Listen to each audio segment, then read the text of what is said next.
Our guest this evening is no stranger to facing these sorts of challenges. Some of you will remember him from one of our prior events in Napa, California.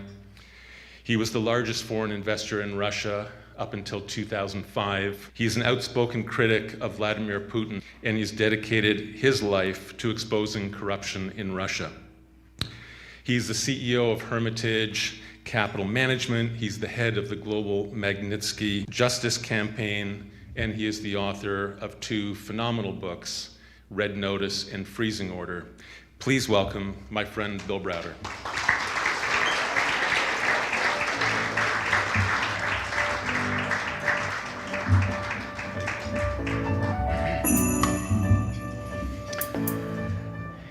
Good evening.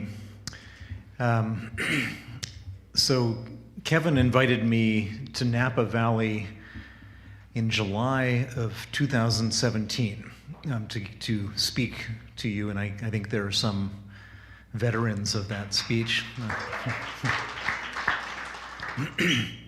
And it was really, it was a wonderful event and a wonderful venue, and there was only one problem, which was that I wasn't sure what to wear because it was really, really hot in Napa. And so I normally would wear a jacket, whatever, but I shed my jacket, left it in the room, and just went out there. And then what happens is, we were in this beautiful setting, sort of overlooking the vineyard, and it was like my moment to speak was just as the sun had set. And it started freezing.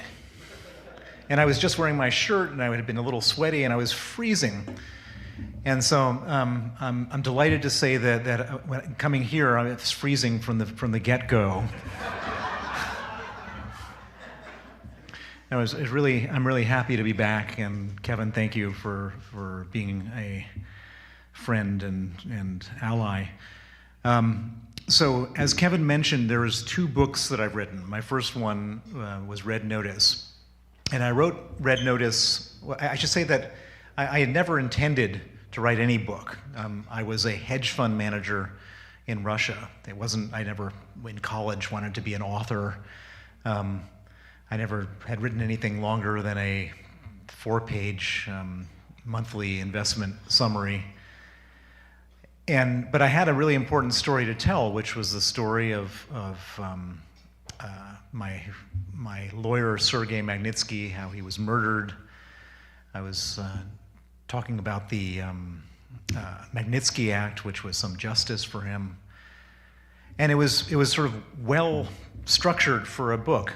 It was the character transition from a capitalist to a human rights activist. There was a very good narrative arc. It all fit perfectly into a book, and I wrote it, and it was remarkable how many people liked it and how well it did, and very unusual actually for someone like me to be able to write a book, and it's like lightning striking, and I thought, I got lucky to write a good book, and one and done.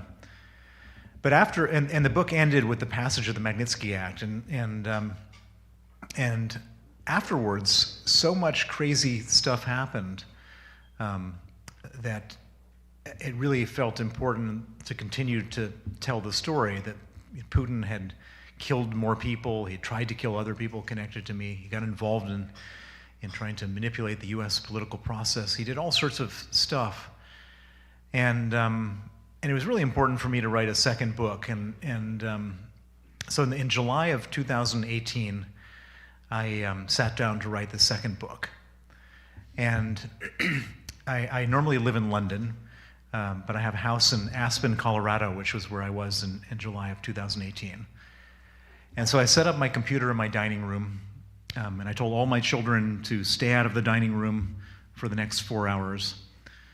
I turned off the internet on my computer so I wasn't going to get any distractions from emails and all this kind of stuff. I put my phone on silent face down, and I stared at an empty screen. And it was really intimidating because there was no way I thought I could ever write a second book as good as the first book, and I didn't even know how to start. And I started typing, and I deleted, and I typed some more and read it and deleted. And I went through this process for about an hour, and I finally gave up. I couldn't stand not looking at my phone. So I turned it over, and there was 176 new messages that came in the last hour. And the first one read, "Bill, are you watching Helsinki?" with a question mark and an exclamation point. The next one had some expletives, which I won't repeat. The third one said, "If you need a place to hide out, I've got a place in the mountains where you can hide out."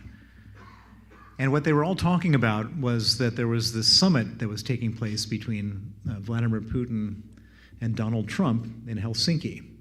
And the summit was the first time that these two presidents had met formally. It was taking place on a Monday.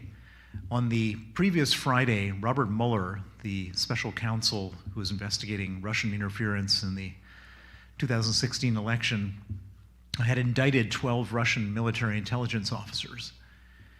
And so the obvious question that was going to come up at the summit was what was going to happen with this indictment. So the two presidents, Putin and Trump, go into a meeting, and it was a secret meeting. Nobody else was attending. There was no Secretary of State, no National Security Advisor, no note taker, nobody, or I should say nobody from the American side. It was just Donald Trump, Vladimir Putin, and one of Putin's guys. And they effectively had a secret summit for 4.5 hours. Nobody, to this day, nobody knows exactly what took place in that room for 4.5 hours. So after they're done with this secret summit, the two leaders emerge, and they walk up to their respective podiums at the press conference, post-summit press conference.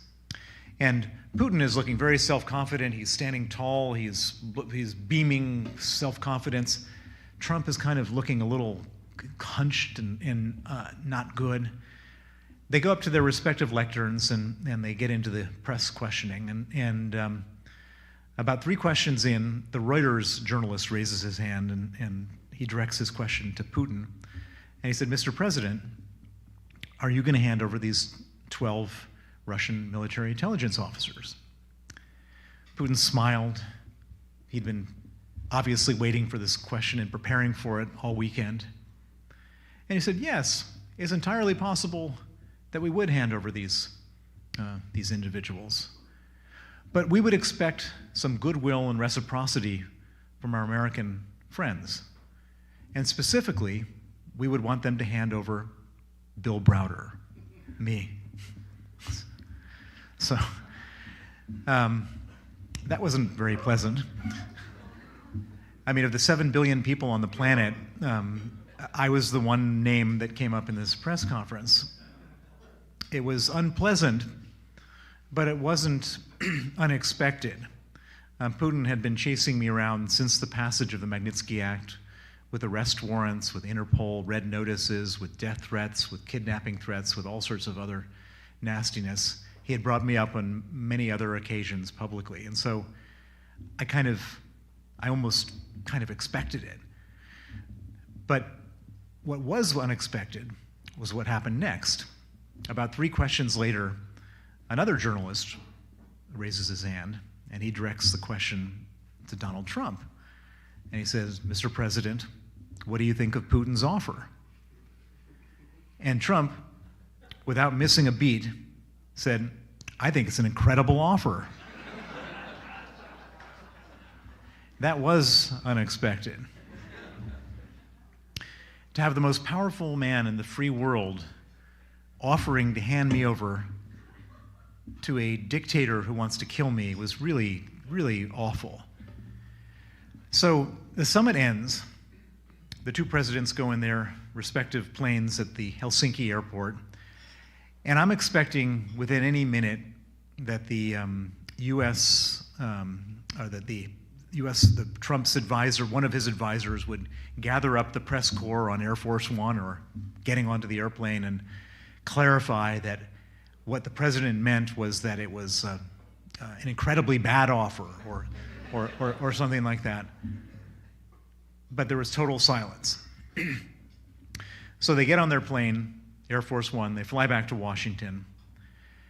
And the next morning, my wife shakes me awake really early, and she says, "Bill, you've got to see this." And she had been up for about an hour, and she had been downloading the Russian press. And apparently Putin, who's normally considers himself to be this master negotiator, had realized overnight that he made a terrible error in his negotiation. The Americans were asking for 12, and he had only asked for 1. That's really stupid. And so overnight, he added 11 other Americans that he wanted handed over. He wanted the former US ambassador to Russia, Mike McFaul, who was a friend of mine who had helped me with the Magnitsky Act. He wanted a guy named Kyle Parker, who was the chief of staff to the congressional committee that wrote the Magnitsky Act. He wanted 3 acting Department of Homeland Security officers who were investigating money laundering in America connected to the Magnitsky case. Basically, everyone on Putin's list was someone who I knew, who I'd worked with, who had helped me with my campaign for justice for my murdered lawyer, Sergei Magnitsky. Now, it's one thing to ask for a private individual to be handed over, and pretty distasteful.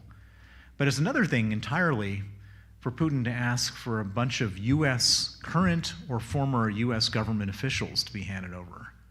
I mean, who would ever join the government if just by doing your job, making US policy, some future president could hand you over to a murderous dictator that wants to kill you? I mean, that's insanity.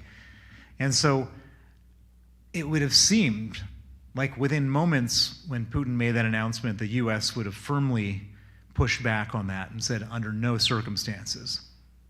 But there was more silence. 1 day of silence, 2 days of silence. On the 3rd day, I was giving an interview, and I've been giving interviews all throughout this time. Everyone wanted to know, who's this Bill Browder, and I was going to tell them. On the 3rd day, I was giving an interview with Fox. And I should point out there was no difference between Fox and MSNBC or anybody else. The entire press corps was nothing partisan about it. It was just obviously unreasonable what was going on. And so I'm giving an interview with Fox, and they cut me off halfway into the interview, and they say, we're going to have to hold it right there. There's a press conference taking place in the White House right now. We'll come back to you. So I've got my earpiece in, and I'm listening to this press conference. Sarah Huckabee Sanders, she was the president's spokeswoman. And the lady from the New York Times raises her hand, Maggie Haberman, and she says, is the president planning to hand over Bill Browder, Mike McFaul, and the 10 other Americans? And this would have been the moment, the exact moment that they should have pushed back. And she said, well, the president is considering Putin's request and is consulting his advisors. We'll let you know. Everybody, I and everybody else, was in complete shock at this point, because like, what in the world is going on? This is insanity. And again, no partisanship whatsoever, Republicans, Democrats, everyone, this is outrageous, unreasonable. And the Senate decided the next day to have a vote on whether to hand us over or not. And obviously, no senator is going to want to hand us over. And the vote was going to take place at 4 p.m. that day. And as the senators start making public statements about how unreasonable this whole thing is and how they're going to, of course, vote not to hand us over, the White House finally comes to its senses, and at about 3 p.m., an hour before the vote, Trump issues a very meek statement saying, while he understood that Putin's request was very sincere, he would be unable to honor it at this time. An hour later, the Senate votes 98-0 not to hand us over. So when I say I'm delighted to be here tonight, I really am delighted to be here tonight.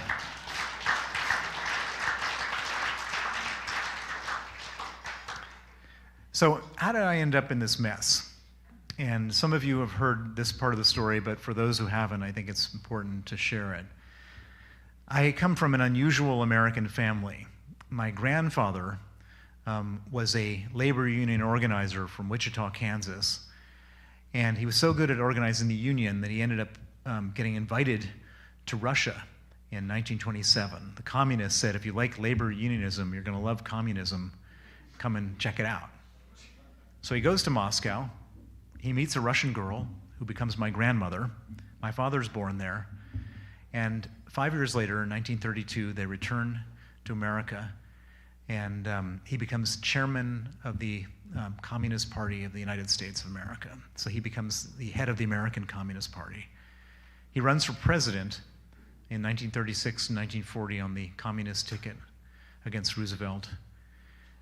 He's imprisoned in 1941, pardoned by Roosevelt in 42, kicked out of the Communist Party in 1945 for being too much of a capitalist, and then viciously persecuted in the 1950s for being a communist. This is my family legacy. I was born in 1964. I'm 58 years old. And when I was going through my teenage rebellion, I decided that I needed to find a way of rebelling from this family of communists. And I came up with a perfect way of doing it, which was to put on a suit and tie and become a capitalist. I became a capitalist. I went to Stanford Business School, and I graduated business school in 1989, which was the year that the Berlin Wall came down. And as I was trying to figure out what to do with my life and my career, I had an epiphany, which is that if my grandfather was the biggest communist in America, I'm going to try to become the biggest capitalist in Eastern Europe. And that's what I set out to do. So I had several jobs. I was at the Boston Consulting Group first in their East European practice area. They sent me out to a little town in Poland to advise on a bus factory that was going bankrupt. And I couldn't save the bus factory, but I noticed one day that my interpreter was carrying around a newspaper under his arm. And on the newspaper, there was a bunch of financial figures. And I said, "What's that?" And he said, "It's the very first privatization in Poland." And I said, "Oh, that's interesting. Can you explain it to me?" And so we sat down in his office, and we started going through the numbers. And the first one was the number of shares outstanding of one of the companies that was being privatized. Next number was the price of the shares, and I did the math, and that was $80 million multiplied, the shares outstanding by the price. And then I said, "What's this line?" And he said, "This is net profit, last year's net profit." I said, No, just read it. I said, "Net profit." That was $160 million. So you don't have to be like some kind of financial genius to know that if you can buy a company for half of 1 year's earnings, that's probably a good deal. I mean, it's different than this whole venture capital thing that you guys do, which where the earnings are out in the future. But so this is half of 1 year's earnings, and I thought, I didn't know anything about investing. I'd never invested a penny before that, but I thought, this is why I went to business school, to do this. And so I had a total savings of $2,000, and I took my savings down to the post office. I converted it to Polish zloty, and I invested in these privatizations, and my $2,000 investment went up 10 times. And that when you have in 1 year, and when you have a 10-bagger, it releases a certain chemical in your stomach, and you want to repeat the experience. And so I knew exactly what I wanted to do, and that was to be an investor in Eastern Europe. I then end up at Salomon Brothers as an investment banker at the very beginning of the Russian privatization program. And at Salomon Brothers, my very first assignment was to advise a fishing fleet located in Murmansk, Russia, which is a couple hundred miles north of the Arctic Circle, on their privatization. And so the head of the fishing fleet takes me out to see one of the boats. And it's this enormous vessel. It's like 400 feet long. There's all these nets on the top where they catch the fish, and then the fish get processed throughout this boat. And at the bottom, they actually have canning machines putting them into cans. And so it's not just a fishing boat. It's an ocean-going factory. Very impressive. I asked him, "How much does one of these things cost?" $20 million new. "How many do you have in your fleet?" 100. So 20 million times 100, 2 billion. "What's the age of your fleet?" 7 years. Now, I don't know anything about fishing or shipping, but I figure that makes it half depreciated. So $1 billion worth of ships. And I had been hired by the management of this fishing fleet to advise them on whether to exercise their legitimate right under the privatization program of Russia to buy 51%. And I asked him, at what price is the government selling 51%? And he said, $2.5 million. Let me just repeat the math. There's $1 billion worth of ships, and you can buy 51% for $2.5 million. So if that chemical had been released in my stomach before, now I was really like wanting to like repeat the exercise, and this was much better than the situation in Poland. And I was wondering whether this was something just going on in the fishing industry or the shipping or I don't know what. And it turns out that this was going on across the board all over Russia. In order to go from communism to capitalism, they decided to give everything away for free to create a bunch of capitalists.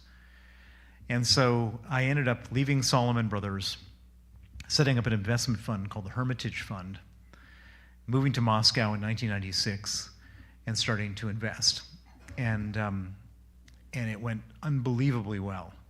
I started with almost no capital, and again, it wasn't like the funds you have here, where you like raise fund 1 or 2 or 3 or 4. This was an open-ended fund where people could put their money in on a monthly basis. And my first month, I think I was up 45%, and so people wanted to put it in and put their money in. Next month is up 36%. And by the time I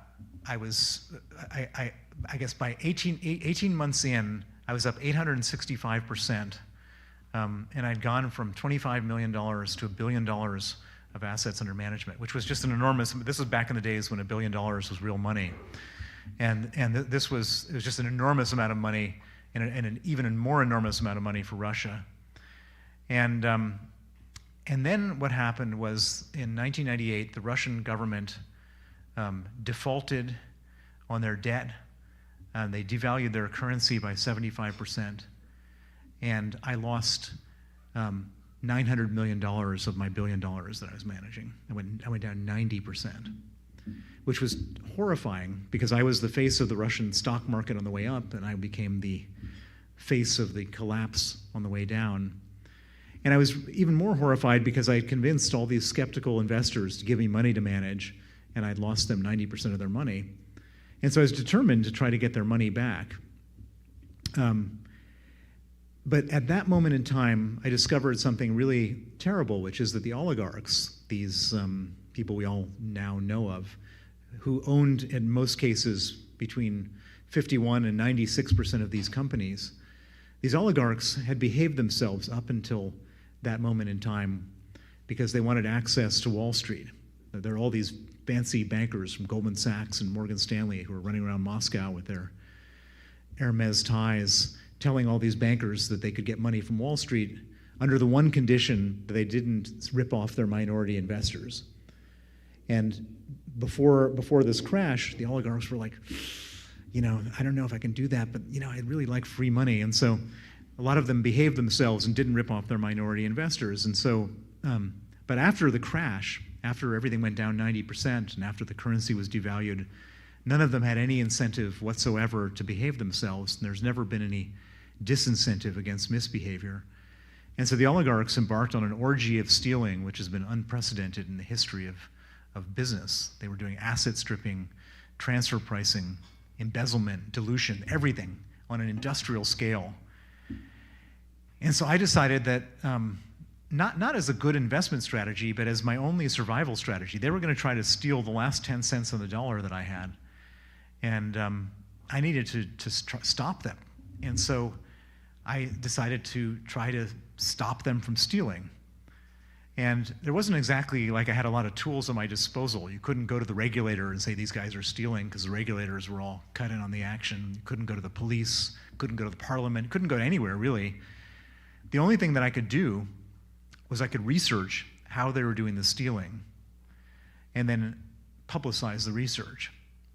Now you may think to yourself, well, how is it possible to research stealing in Russia? It's a very opaque place. It's a very secretive place. Well, it turns out that it isn't. Russia is actually an incredibly transparent place for a reason that you would never expect. So Russia is the most bureaucratic country in the world. If you go to the bathroom, you got to write your name on the sheet outside the bathroom. And then some guy in some ministry is collecting all that information and entering it on a database. And they're doing it in bathrooms, they're doing it at oil wells, and they're doing it in tax registries, they're doing it everywhere. Everything is the most bureaucratic country in the world, and all the information is being collected by these ministries. And the people in the ministries are paid almost nothing. And so in order for them to survive, they have to sell the information. And so if we were in Russia and I was having a meeting with any of you and I wanted to do a bit of due diligence in advance of the meeting, I could buy your bank statement, find out how much money you have in your account. I could buy your medical records, figure out if you have any embarrassing diseases. I could find out where you've traveled to. I could find out who you've been calling on your mobile phone. I could find out anything. Same thing is true with these companies. And so we were actually able to put together the most unbelievable dossiers of corruption and theft at big Russian companies like Gazprom, Sberbank, Unified Energy Systems. And then I would take this research and I would share it with journalists from the Wall Street Journal, the Financial Times, New York Times, Washington Post, Business Week. And the journalists loved me because I was saving them all sorts of research and work that they needed to do. And I started publicizing these scandals just at the same time that Vladimir Putin had come to power. Now, Vladimir Putin then was a different guy than he is now. I mean, he might have been the same individual, but he wasn't this tyrannical, self-confident, vicious man. He was this very little man who didn't have power at all. The presidency, all the powers of the president had effectively been usurped by these oligarchs. And so his big job when he first came into office was to try to return some of the powers of the presidency that had been lost. And so he was fighting with the same guys I was fighting with. The oligarchs were stealing power from him at the same time as they were stealing money from me. And so when I started to publicize these scandals, Putin would step in. And he would do things like using the state's shares to fire the CEO or to issue a presidential decree to do something or to change the law in some way. And as a result of that, the value, so I went from 25 million to $1 billion down to 100 million.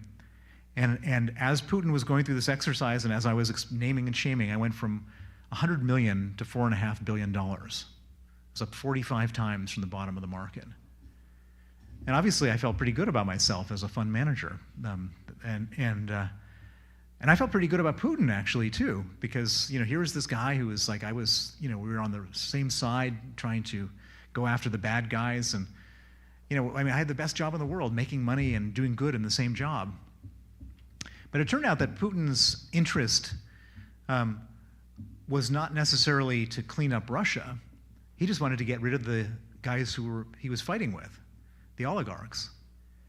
And so one day at the end of 2003, he decided to win his war with the oligarchs by arresting a man named Michael Hordakovsky, who was the owner of Yukos, the oil company. He surrounded his private jet in Siberia, arrested him, brought him back to Moscow, put him on trial, and allowed the television cameras to come into the courtroom and film the richest man in Russia on trial sitting in a cage. Now imagine you're the 17th richest guy in Russia and you see a guy far richer, far more powerful, far smarter than you, sitting in a cage. What's your natural reaction? You don't want to sit in that cage yourself. And one by one, these guys went to Putin and said, Vladimir, what do we have to do so we don't sit in a cage? And he said, real simple, 50%. Not 50% for the Russian government or 50% for the presidential administration of Russia, 50% for Vladimir Putin. And that was the moment that Putin became the richest man in the world. And that was the moment that my interests and his diverged. In November of 2005, So this was about a year and a half after this whole thing.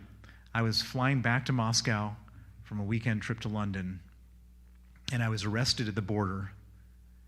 I was detained for 15 hours at the Sheremetyevo Airport Detention Center. I wasn't sure whether I was going to Siberia or being deported. And thankfully, the next morning, they put me on an Aeroflot flight, sent me back to London, and subsequently declared me a threat to national security of Russia. Now, this was a big shock. I was a specialist investing in Russia. I had a $4.5 billion fund. Not being allowed to get into Russia definitely wasn't going to be good for business. But I understood that when the Russians turn on you, they don't tend to do so mildly. They do so with extreme prejudice. And being kicked out is a pretty mild sanction. So I said to myself, what else can they do? They could arrest my people, or they could seize my assets. And so I organized an emergency evacuation of all of my staff, and I was able to get all of them and all of their family members safely out of Russia. And once everybody was out, we then quickly and quietly liquidated our portfolio in Russia, and we got all of our money out, safe. I breathed a big sigh of relief. I dusted off my hands. I said, maybe I'll write a book about this someday. Time to invest elsewhere. I set up a new investment fund. I thought if I can invest in Russia, I could handle any emerging market after that. I set up this emerging market fund, started investing in other parts of the world. And about 18 months after that, I'm having a board meeting for my new fund in Paris.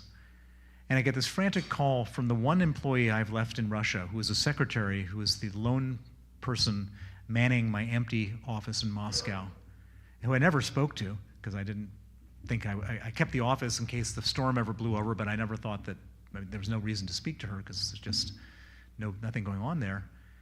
And she's in hysterics, and she said, there's 25 police officers in the office right now drilling the safe and raiding the office. What should I do?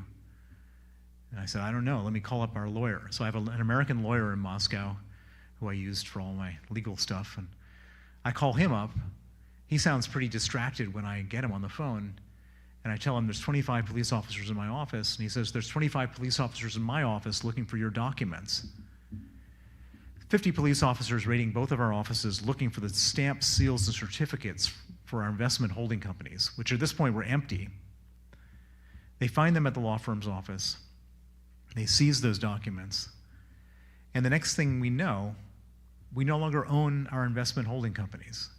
They have been fraudulently re-registered using the documents seized by the police, registered into the name of a man who had been convicted of manslaughter and let out of jail early by the police. Now, there was no financial loss for me because we had sold everything the year before. But I'm thinking to myself, if the police are stealing companies and doing identity theft, you're working with murderers, I'm going to be walking through Frankfurt Airport one day and there's going to be some arrest warrant for me. I need to stop this. And so I go out and hire the smartest lawyer I know in Russia, a young man named Sergei Magnitsky, to help me figure this whole thing out, to stop it. I send him out to investigate. He investigates, and he comes back and he says, I figured out what's going on, and it's not pretty.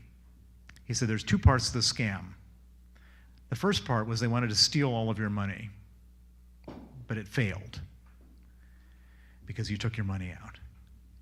He said, however, the second part succeeded.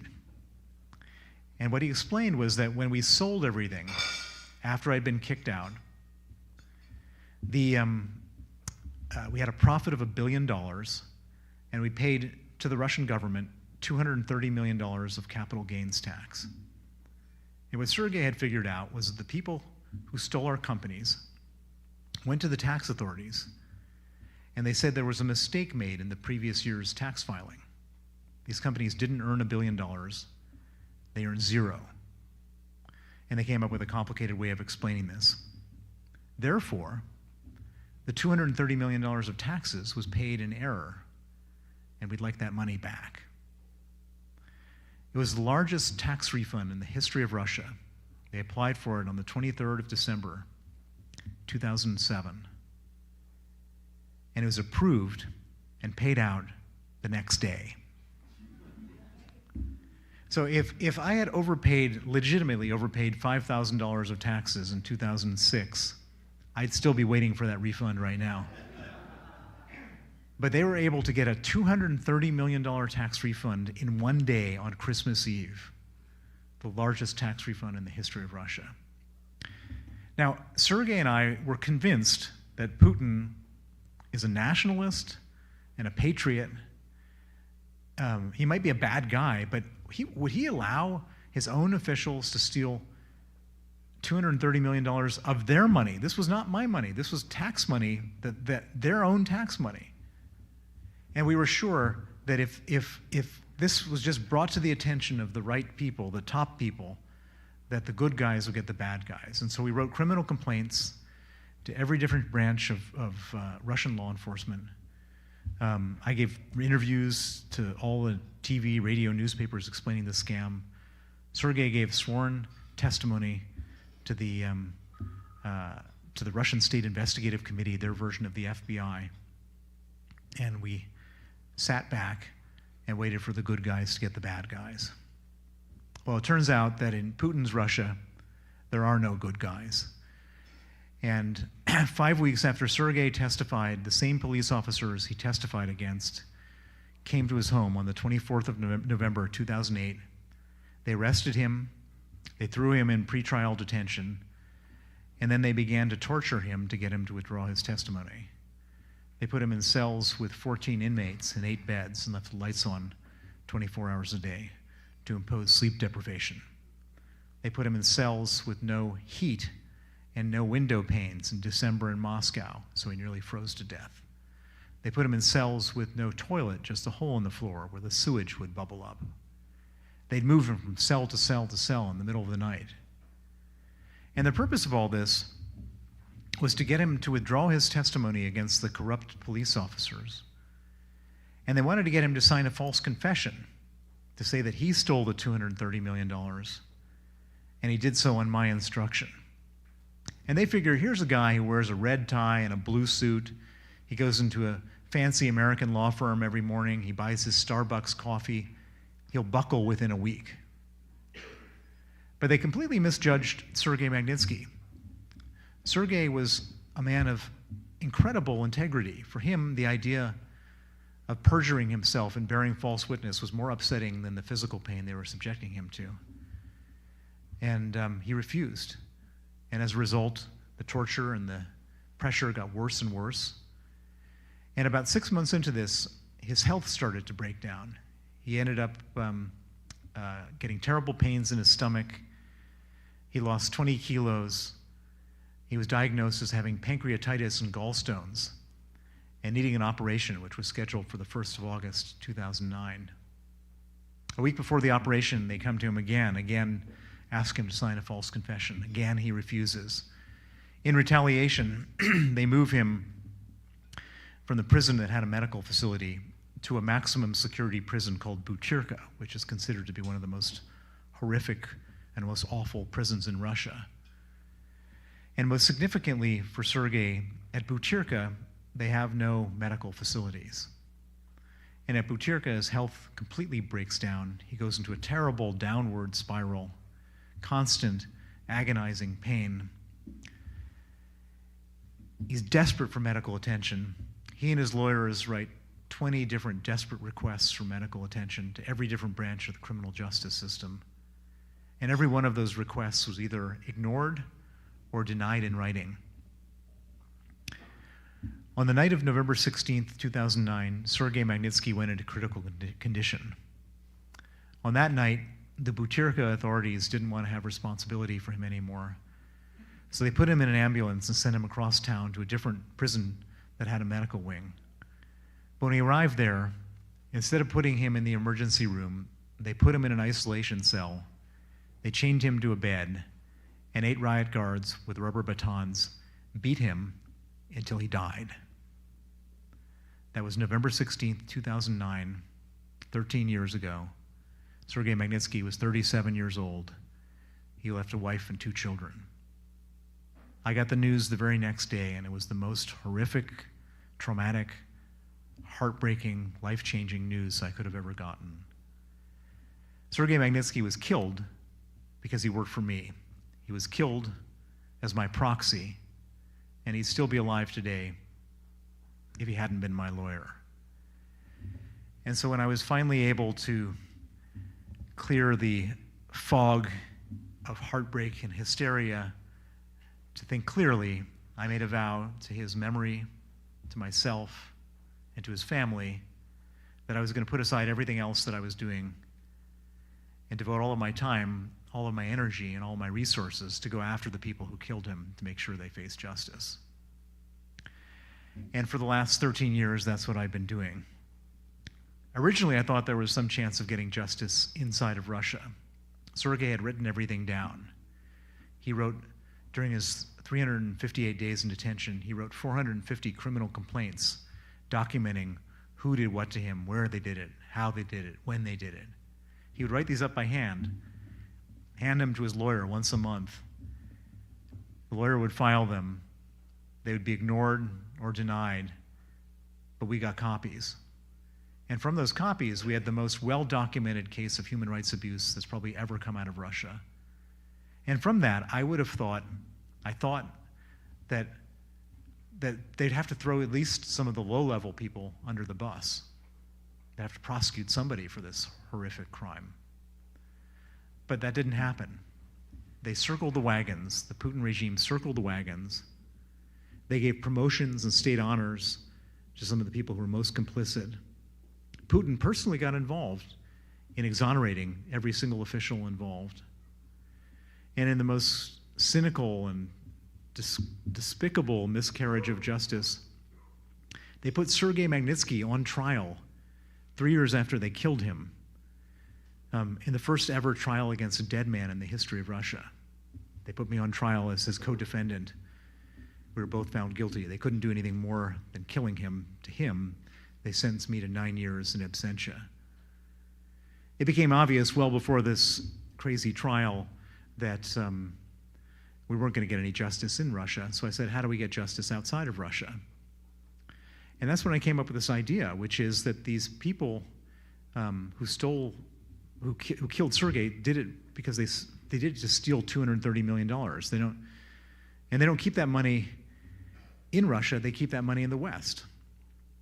And we've all seen it. I mean, there's Russian money is sloshing around everywhere in Manhattan and South Beach and the French Riviera and the Swiss Alps, and they send their kids to boarding school in England and their girlfriends on shopping trips to Milan and all sorts of other things like that. And so I came up with this idea, which is we may not be able to prosecute them for a torture and murder that took place in Russia. We can't prosecute them in the West for that, but we certainly don't have to allow them to come here and spend their money here. And so I took this idea to Washington, and I presented this story, shared the same story I've just shared with you tonight with two senators, Senator Benjamin Cardin, a Democrat from Maryland, and the late John McCain, Republican from Arizona. And I said, can we ban the visas and freeze the assets of these people who killed Sergei Magnitsky? And they said yes. And that became the Magnitsky Act. Now, originally, it was just for Sergei Magnitsky. And when they put it onto the law books to be voted on, their phones immediately started lighting up from other victims in Russia who said, you found the Achilles heel of the Putin regime. This is what they do. They commit terrible crimes, kill people, imprison people, do all this type of stuff in Russia, and then they take their money to the West. Can you please sanction the people who killed my father, my husband, my sister, my aunt? And after about a dozen of these calls, these two senators realized they were onto something much bigger than just one case. They added 65 words to the law to include all gross human rights abusers in Russia. And then all of a sudden, all these other victims came out, fanned out across Capitol Hill, told their stories. And when it went for a vote in the Senate in November of 2012, it passed 92-4. It passed the House of Representatives with 89%. and it became a federal law on December 14th, 2012, the Magnitsky Act. Vladimir Putin went out of his mind. He was so angry. He banned the adoption of Russian orphans by American families in retaliation. He made it his single largest foreign policy priority to try to repeal the Magnitsky Act. He even sent his own emissary to Trump Tower on June 9th, 2016, a woman named Natalia Veselnitskaya, to meet with Donald Trump Jr., Jared Kushner, and Paul Manafort. This was after Trump was nominated, but before he was elected, with one specific request: to repeal the Magnitsky Act. Well, I'm very happy that that didn't happen. And it couldn't happen because the Magnitsky Act was an act of Congress, and Trump couldn't just sign an executive order and get rid of it. It would require 51% of Congress, and if they're voting 92-4 a few years before, they weren't going to repeal it. In fact, Congress did something even better, which was they expanded the Magnitsky Act just before Trump was elected. It became the Global Magnitsky Act. Instead of just targeting Russian human rights abusers, it targeted Chinese human rights abusers and Iranian human rights abusers and Venezuelan human rights abusers, from all sorts of bad guys from all over the world. It was really important for me that the Magnitsky Act wasn't just a piece of legislation in the United States, and it was very difficult for me to find other countries that were ready to directly follow the US with this legislation. And so I spent an enormous amount of time working on Canada. And it's interesting because there's lots of countries that are anti-American, but there's no such thing as being anti-Canadian. And it was really a glorious moment in November of 2017 to watch the Canadian Parliament voting on the Magnitsky Act. And I don't know how many of you have watched a Canadian vote before, but each of the members has to stand up briefly to register their vote. It's kind of like a human wave, and so they one by one, it took like 10 minutes. Each person stood up, and anyone opposed, and the entire Parliament was sitting. It was a unanimous vote of the Canadian Parliament, and passed in 2017. It passed in Britain in 2018.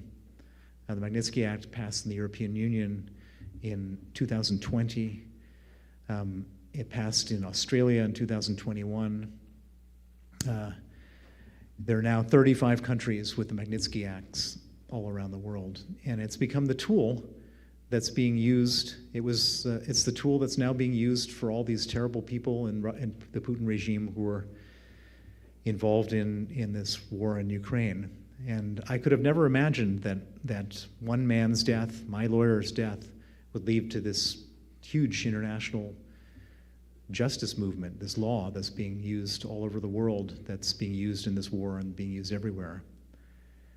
I'll never be able to bring Sergei back, and for me that's this burden that that's going to have to carry with me for the rest of my life. But I have been able to give him a legacy, and I'm not done yet. My hope is that as time goes on and all these countries that have the Magnitsky Act start using it properly and liberally all over the place, that the probability of being sanctioned becomes really high. Right now there's let's say 500 people that are on the Magnitsky list, but my hope is that there'll be 20,000 people on these Magnitsky lists, and if the probability becomes high enough that a dictator who's going to do terrible things will start to think, well, maybe I shouldn't do these terrible things because the risk of not being able to access my money is so high that the crime is not worth the punishment. And my hope is that that's where we get to, and if we do get there, then Sergei Magnitsky's death will save many, many thousands, perhaps millions of lives, and for that, it wasn't a meaningless death. Those are my prepared remarks. I'm here also to talk about current events. because there's a lot to talk about in current events, but I think it's important to tell that story, and I think it's also important to tell that story because I think a lot of the current events are connected to this Magnitsky story. In my second book, it's called Freezing Order, and it's a big part of it is about us tracing who got the $230 million. And what we discovered was that one of the beneficiaries was Vladimir Putin. He didn't get it in his own name. Some of you may remember the Panama Papers. The Panama Papers was a leak from a law firm in Panama called Mossack Fonseca. Apparently, I think some secretary who was going out with the managing director was mistreated by him, and she decided to leak the entire database of the entire law firm. And every country had a hero or an anti-hero. And the anti-hero of Russia was a man named Sergei Roldugin. And Sergei Roldugin had a very interesting backstory, which is he was a cellist from St. Petersburg. And the Panama Papers had these unbelievable details of how this cellist from St. Petersburg ended up getting $2 billion from oligarchs and Russian state banks. And I mean, the next richest cellist in the world is Yo-Yo Ma with 25 million, and this is a Russian cellist that no one's ever heard of, has got 2 billion. And everyone said, why did this cellist get all this money? And the answer is because he's Putin's best friend from childhood. He's the godfather of Putin's daughter, and one of his daughters, and he introduced Putin to his wife, and he's Putin's proxy, he's Putin's nominee. This is how Putin stores his money. And the most interesting thing we discovered for ourselves was that in our money laundering investigation, which I've conducted for 12 years, we discovered that Sergei Roldugin got some of the money from the Magnitsky case. And so Putin got some of the money, which explains a lot about why he was so eager to cover this crime up. And as we continued our money laundering investigation, we discovered that one of the main banks that laundered the money was a Danish bank called Danske Bank. And they laundered 200 million of the 230 million through their Estonian branch. And we were able to verify this from data that we had gotten from whistleblowers and other data leaks. And once we figured this out, we were contacted by a Danish investigative journalist team who had gotten another big data leak of all sorts of account information, but they couldn't make any sense of it because we had determined from our data the names of the accounts and the account holders and all this kind of stuff in this Danske Bank. They wanted to see our data. And so we gave them our data. They compared it with their data leak, which was called the Russian laundromat. And they called us back and they said, it's actually not 200 million that was laundered through this Danish bank. It was 8.3 billion. And so they published the article in their newspaper, and it was the most well-read article in the history of their newspaper. And Denmark is a country which is supposed to be really squeaky clean. It's the #2 country on the Transparency International Index. And the CEO of the bank couldn't just shrug it off and not do anything about it. And so he ordered a special external audit of the whole thing. And he was maybe hoping that the auditors, the law firm and the accounting firm and the data analysis, they'd come back and say, actually, the journalists weren't right. But they came back with their external audit, and they came back and discovered that it wasn't 8.3 billion, it was 234 billion that had been laundered from Russia. Now, this is just one bank that we could lift the hood on, one Danish bank. If we could lift the hood on Raiffeisen Bank in Vienna, on UBS and Credit Suisse in Switzerland, on Deutsche Bank in Germany, I think we would get a number closer to $1 trillion of money that was stolen by Putin and the 1,000 people around him from Russia. $1,000 billion. And I think this explains everything. So you can steal a smaller amount of money over a shorter period of time and probably get away with it. But to steal $1 trillion, this is money that should have been spent on hospitals and schools and roads and public services, and instead it was spent on jets and yachts and so on and so forth. You can do this for 1 year, 3 years, 5 years, but you just can't do this for 22 years without the people eventually rising up. And Putin understands very clearly that if at some point the Russian people were to rise up and want to get rid of him, he can't do like George Bush and set up the Putin Presidential Library and paint, or like Boris Johnson, sit on the back bench and give speeches for $250,000 a pop. If Putin were to lose power, he'd lose his money, he'd go to jail, and he'd die. And so for Putin, he's got to stay in power forever. He understands that. It's a question of life and death. And for Putin to stay in power forever is a very hard thing if he's just continuing to tighten and tighten and tighten the screws and take away and create this pressure cooker environment. And particularly in this moment in time, if we look at it, after COVID, you have all of these leaders that are losing their jobs. Mario Draghi lost his job. Bolsonaro is going to lose his job. Boris Johnson lost his job. The guy from Israel lost his job. All Democratic leaders are losing their jobs. And so if there's anything, it was going to happen to him. And so what does a dictator do when they're afraid they're going to lose their job, that the people are going to rise up against them? Machiavelli 101. Read The Prince, Machiavelli the Prince. You create a foreign enemy, you go to war. This war is not about NATO enlargement. This war is not about Putin's legacy. There's a lot of people saying that he wants to create a great Russian empire for his legacy. If he cared about his legacy, he wouldn't have stolen $1 trillion from his people. That's just not what a person does who wants legacy. This war is about a small-minded criminal who's stolen a lot of money, who's desperate to stay in power. And that is a very important conclusion, because if that's the case, then these proposals are like from Elon Musk says, well, let's just give them let's just give the Russians 4 territories and declare Ukraine neutral, and to avoid war. None of that avoids any war at all,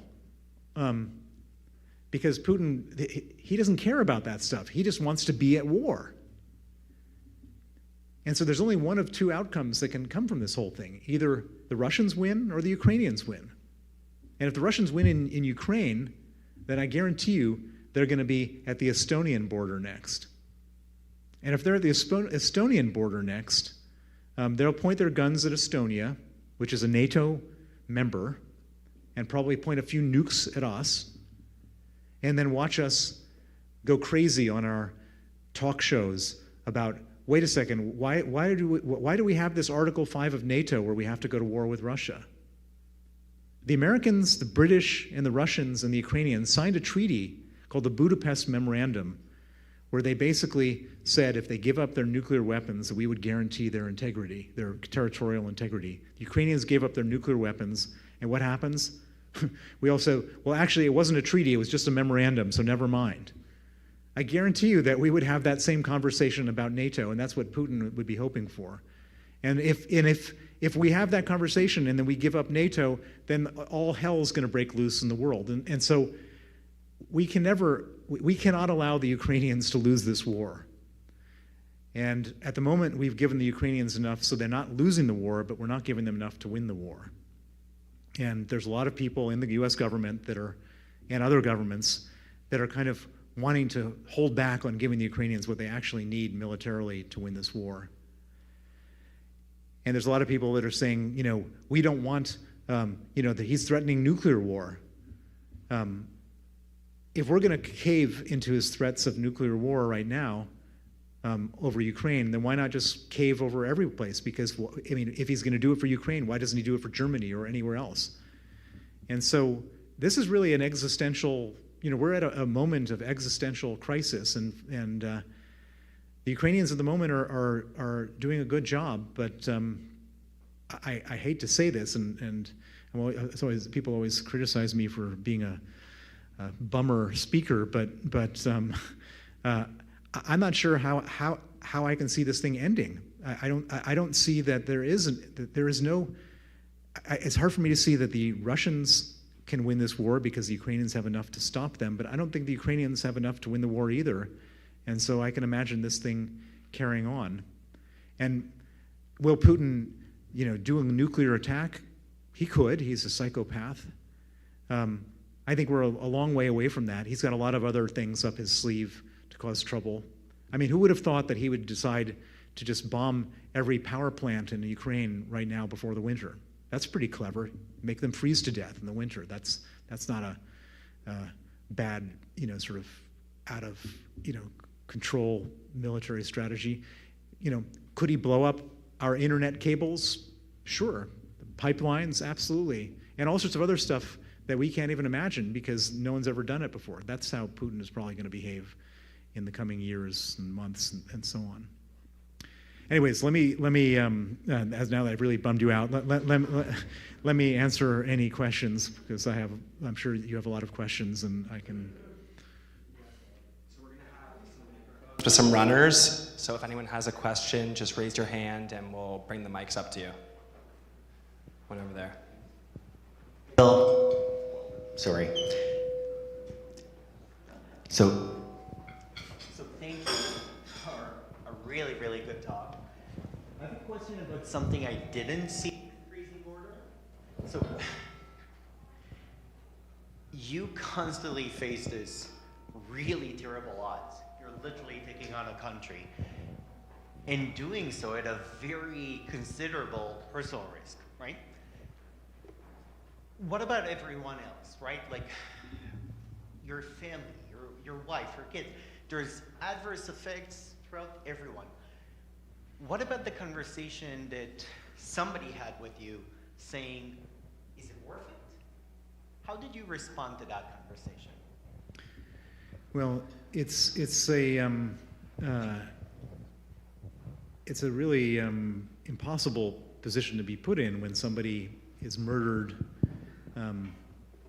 And for me, I have no capacity to allow that to. I mean, if I had not done what I did, I wouldn't have been able to live with myself. It would have poisoned me from the inside. I couldn't, being the person I am, I couldn't have done that. And thankfully, I'm married to a woman who was equally outraged by the whole thing. And I wouldn't want my kids to be brought up by a father who did anything different than what I'm doing, because it's important for them to see what integrity and what justice is, and so yes, it's been incredibly costly. Not as costly for me as it has been for other people connected to me. There's a man in my book named Vladimir Kara-Murza who helped me get the Magnitsky Act passed in various countries, including here in Canada. And he was a Russian dissident, Russian opposition politician, and in retaliation for his good work for me, they poisoned him with Novichok in 2015, and he nearly died. And they poisoned him in 2017. Again, he nearly died. He survived both attempts. And he went back to Moscow after the war started to stand up against Putin. And I had dinner with him 3 nights before he returned to Moscow, and I said, don't go. They'll put you in prison. And he said, maybe they will, maybe they won't, but I can't not go because how am I asking the Russian people to stand up to Putin if I'm not willing to do it? And he went back and he was arrested after he gave an interview on CNN calling Putin a murderer. And he's now facing 24 years in prison for high treason. And so, I mean, people pay the highest price for this. But we all choose our course in life. And what's interesting about it is the Russian people, for the most part, aren't like Vladimir Kara-Murza. We were just talking about this at our dinner table this evening. most people in Russia have an extremely narrow focus. They just want to focus on their own lives. If you have, in fact, it's really interesting. In an apartment building in Moscow, you can have the most beautiful apartment, the highest level, everything, best marble, best wood, best everything, and then you walk out into the common areas and it smells like urine because there's just no sense of common good. People don't care about anybody other than themselves, and as a result of that, you end up in a situation where Russians just could not care less about what Putin is doing. They couldn't care less for a very long time until the moment that they're all being called up for draft, and then they're all flapping about like the world's coming to an end, which it is for them. But why didn't they start flapping about, 20 years ago? Everyone chooses their own path. I wish that there were a few more people like Vladimir Kara-Murza in Russia. And we have time for one more question. Only one? I have time for more if you want. I've got the mic. Bill, I had the pleasure of seeing you the last Relay AGM, and your story is, of course, incredible and captivating, and I think we're all at the edge of our seat listening to what you had to say. So I kind of had a two-part question, and I think I asked the same question back then, which is, I, by the way, saw the live Donald Trump and Putin when they said, and your name came up, and I said, hey, I met that guy, right? And with apart from now, but also in the news, there's been a lot of mysterious oligarchs and oil executives that have been falling out of windows in hospitals and stuff like that. So my first question is, I think I asked the same question, is how are you still alive? And two, do you think that we're starting to see the effects of all this embezzlement and stealing and everything else kind of play out in this war? Because you think that all of us before thought the Red Army was this terrible thing that we're going to go in and steamroll and just take over Ukraine in 30 seconds, but instead they're facing opposition and they don't have the military might that we thought they had. And instead, perhaps all this money that should have gone to not only infrastructure, hospitals and hotels, but also tanks and regiments and ballistics have gone into oligarchs' pocket. And like you said, I've been to London 1,000 times, and it's little Moscow there, and there's Russian money being thrown all over the place. But do you think the Russian people aren't starting to see this now and going, oh, wait a minute, we've been bamboozled for years, and we're not who we thought we were? Well, I mean, it's from so the reason I'm alive is the same reason that the Ukrainians are doing such a remarkable job. For me, it's a matter of survival, as it is for the Ukrainians, and for the Russians, the whole system has been hollowed out in every different way. I mean, it's the Russians have not created air superiority over Ukraine. Why? A pretty big part of it is because they don't have an airworthy Air Force. Why don't they have an airworthy Air Force? Because they got a bunch of MiGs, and they've sold all the parts off their MiGs to the Indian Air Force, who have an airworthy Air Force. And I heard an amazing story from a filmmaker I know who was on the front line, American filmmaker who was on the front line in Ukraine as the war was just starting. And they had a program at the beginning of the war, the Ukrainians. They were offering Russian tank drivers $25,000 for their $2 million tanks. They said, let's not shoot at each other. We'll just pay you 25 grand. And he witnessed the purchase of $2 million tanks for 25,000 each. And they said, bring your friends. We'll buy their tanks too. And that's been the story of the entire system. And we were just talking at dinner tonight about the nuclear arsenal. And and I don't want to extrapolate this too much, but how do we even know that their nuclear arsenal works? Wouldn't the guys in the nuclear force be, not doing their job and not, maybe these things will blow up in their silos. I don't want to go so far as to not say we shouldn't be worried about that, but I think that that's a very real possibility based on their performance. And it's a hollowed out system. I don't think Russia's even in the top 10 military powers. We thought it was number 2 before this war started. I lied. We actually have some extra questions. Go here to Kenny. Bill, great to see you alive. I'm glad you didn't get assassinated on that hill in Napa. My question is, what do you think China has learned from this, especially as it comes to Taiwan? To our response. So imagine. Let's put the context in place here. America spends $1 trillion or more, maybe 2. I don't remember the exact numbers on Afghanistan. and then whatever, year and a half ago, America decides, for the sake of 3,000 soldiers who aren't even in combat, to let the country fall to the Taliban. 38 million people fall to the Taliban because we have so little appetite for military confrontation. So you're sitting there, you're Xi Jinping and you're Vladimir Putin, you're saying, the only other signal we've ever gotten as strong as this was that red line in Syria where we didn't enforce it. Hell, the Americans will never show up for anything. So Putin goes in first to Ukraine thinking he's going to steamroll them and we're not going to do anything. And boy, is he wrong about the steamrolling, and boy, is he wrong about us not doing anything. And we've been, and the sanctions are just bigger, more far-reaching, and more aggressive than anything that's ever happened before. And so imagine you're Xi Jinping, and you've been eyeing up this morsel of Taiwan for a long time, and it's really annoyed you that they're so, snubbing their nose at, and you see this huge economic crisis that we've inflicted on the Russians. I think that they still want Taiwan, but they're not going to, if they were planning to invade, that's been put off indefinitely while they try to figure this thing out.